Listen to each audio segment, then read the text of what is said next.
princípio, um assunto extremamente complicado dos escravos, como se Deus tolerasse a escravidão. E tolerou, sim.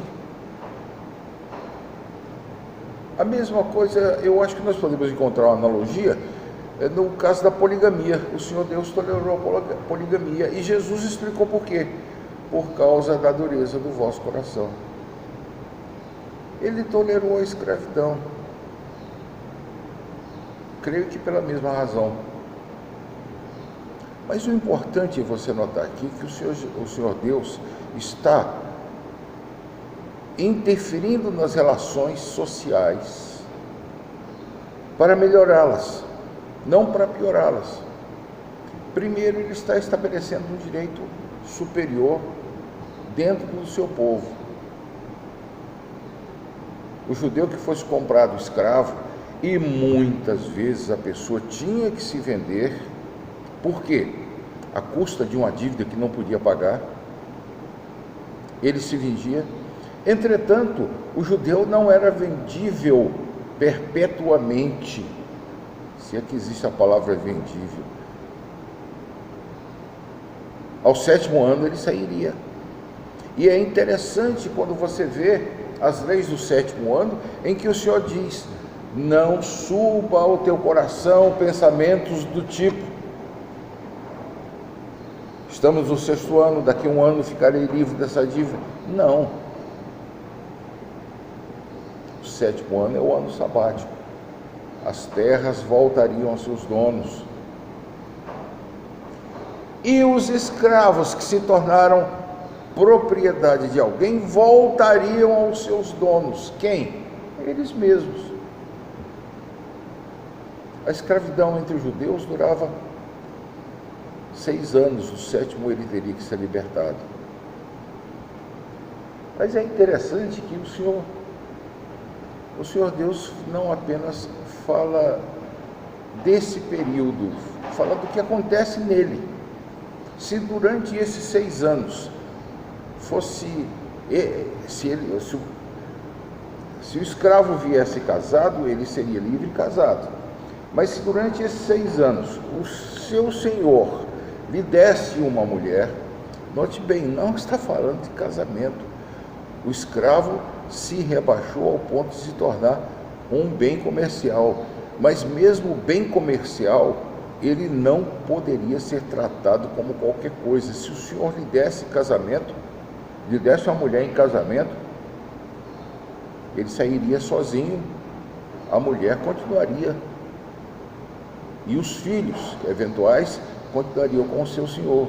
Entretanto, se ele dissesse: não, eu quero ficar na casa do meu senhor com minha mulher e meus filhos, ele se tornaria membro de uma família através de um ritual estranho, em que um furador, que fura, geralmente é usado para furar couro ou sola de sapateiro, a sovela, era usado para furar a orelha dele no umbral da porta, como se dissesse: ele pertence a essa porta agora, como se ele tivesse costurado aquela casa, aquela família, e ele passava a ter os direitos da família, ele passava a ser um da família. É interessante nós vermos rabinos comentando a respeito disso, que era melhor ser um escravo em Israel do que um empregado. O escravo tinha mais direitos. O empregado jamais, a menos que o senhor quisesse adotá-lo, mas o escravo chegou ao 7º ano e ele dissesse: eu quero, o senhor tinha que aceitar. Ele passava a ser parte da família.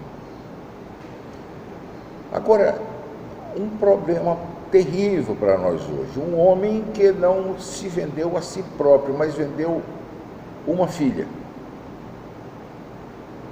Você diz: isso é um absurdo. Bem, naqueles dias, o homem poderia chegar para o seu filho e dizer: você vai casar com fulana. Aliás, era muito provável que 2 pessoas que estivessem trabalhando no campo juntas, os dois às vésperas de casamento, fizessem um trato: quando eu nascer nossos filhos, vamos casar os 2. seu homem ou mulher, o meu homem ou mulher, a gente casa os dois. Antes de nascerem. Às vezes, antes dos dois se casarem. Isso já era um desposamento. E para separar essa relação era necessário um divórcio. Que fosse dado um divórcio. Uma carta de divórcio.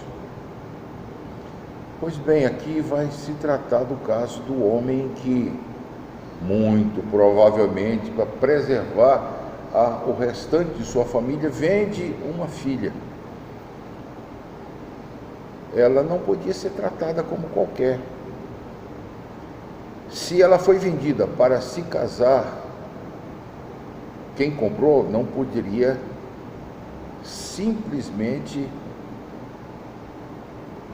mandá-la, nem vendê-la para alguém estranho, mesmo que não se agradasse dela. Se lembre que as mulheres não eram conhecidas de antemão, elas ficavam no recinto da casa, e às vezes a compra era feita sem ver a mulher. Pode haver casos, há literatura rabínica em que o pai de uma filha muito geniosa decide vendê-la. E quem comprou não aguentava o gênio dela também. E resolveu vendê-la. E o difícil era encontrar um marido para ela. Porque o gênio da mulher se espalhou exatamente por ocasião da transferência de propriedade. Pois bem, se o pai comprou a ela para casar com seu filho, o filho não poderia simplesmente recusá-la. Mas, se o filho tinha pretensão de casar-se com outra pessoa e mantê-la como concubina, ele até poderia fazer isso, mas ele não poderia diminuir o seu mantimento, os seus vestidos, nem a frequência dos seus direitos conjugais. A palavra frequência está embutida aqui, está implícita aqui. Aí você diz, mas que povo terrível! Tratavam os seus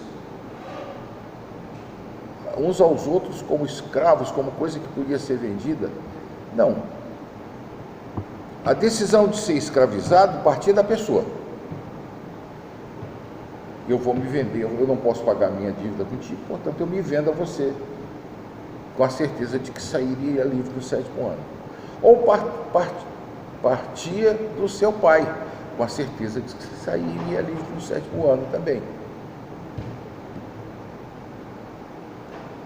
Irmãos, vamos olhar pelo contexto da época. Isso aqui, essa lei de Moisés, foi dada coisa quase 2000 antes de Jesus, 2000 anos antes de Jesus. Nos tempos de Jesus, no direito romano, a respeito dos escravos, 2000 anos depois, a civilização que possuía um direito impecável, do qual que inspira leis até hoje.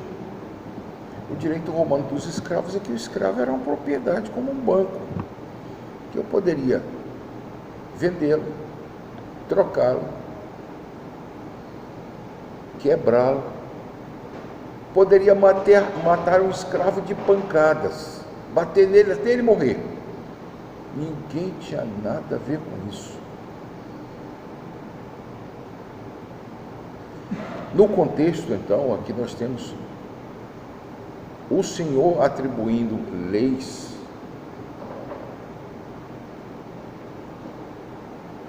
a uma minoria extremamente desfavorecida que por alguma razão precisou ser escravizada. O Senhor diz, pode haver, mas não é assim também. Não vão fazer como os povos ao redor. O judeu evitava ao máximo ter um escravo. Às vezes ele preferia perdoar a dívida. Daria menos despesa a ele perdoar a dívida do que ter um escravo. Procurem isso, se vocês tiverem interesse, quem trata tem uma sessão inteira sobre isso, é a Mishneh Torah. Vocês podem encontrar alguma coisa lá a respeito disso, algumas outras observações rabínicas que nasceram nesse texto.